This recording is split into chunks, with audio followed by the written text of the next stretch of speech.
Allez. J'ai de la chance, c'est pas loin de la maison.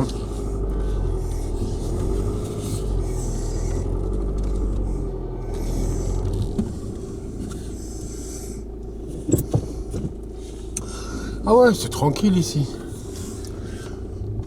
C'est tranquille et fleuri. À part que dans les décorations florales, ils mettent de la végétaline. Tu t'imagines? Attends, c'est des professionnels et ils mettent à la portée des... En plus, juste à côté de l'école, quoi. De la végétaline. Non, de la végétaline. Ouais, si, de la végétaline. Ah.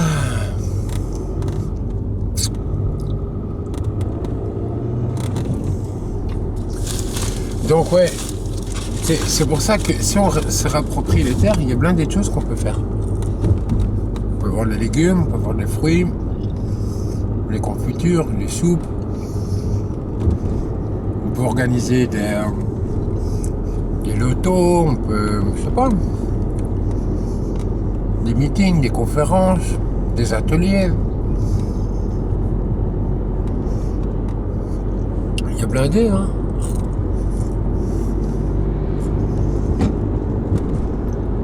Le principe des chantiers participatifs, ça marche, hein. Moi, j'en ai fait un pendant 15 jours. J'ai bien aimé, hein. On parlait d'échange de compétences. Ben voilà. On fait des chantiers participatifs avec échange de compétences. Tu lis les deux en un.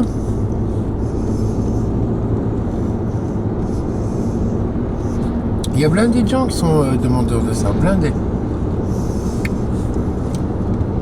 On peut faire des circuits d'aventure, on peut faire des circuits connaissance des plantes, on peut faire... là, on a des poteaux, on peut faire du cheval, on peut faire... voilà, il y a blindé de choses. Hein.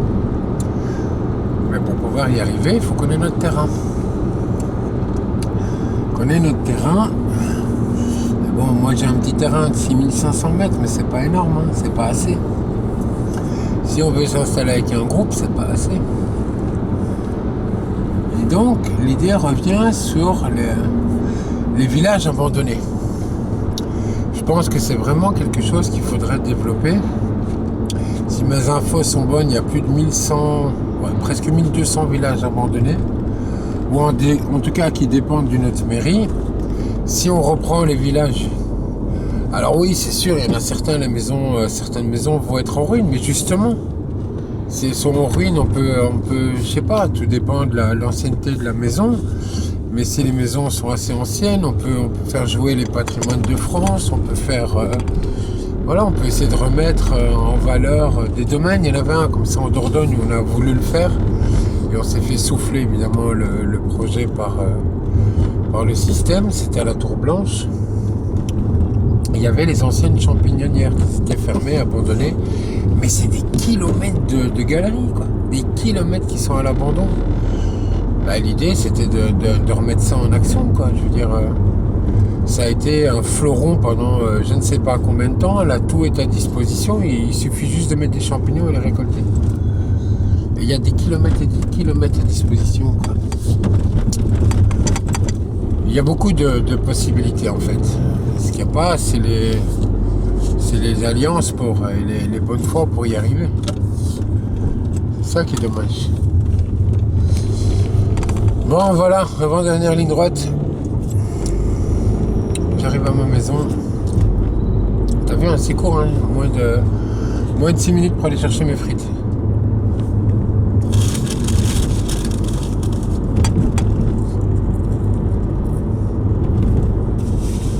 Même si je les prépare à la maison, je mets plus de temps.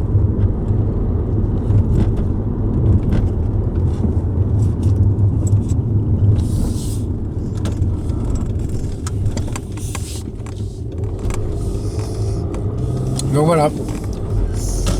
L'échange des compétences est une excellente idée. Je la prône déjà depuis vachement longtemps. On a même fait des vidéos là-dessus avec certaines personnes qu'on a rencontrées, certains scientifiques ou autres.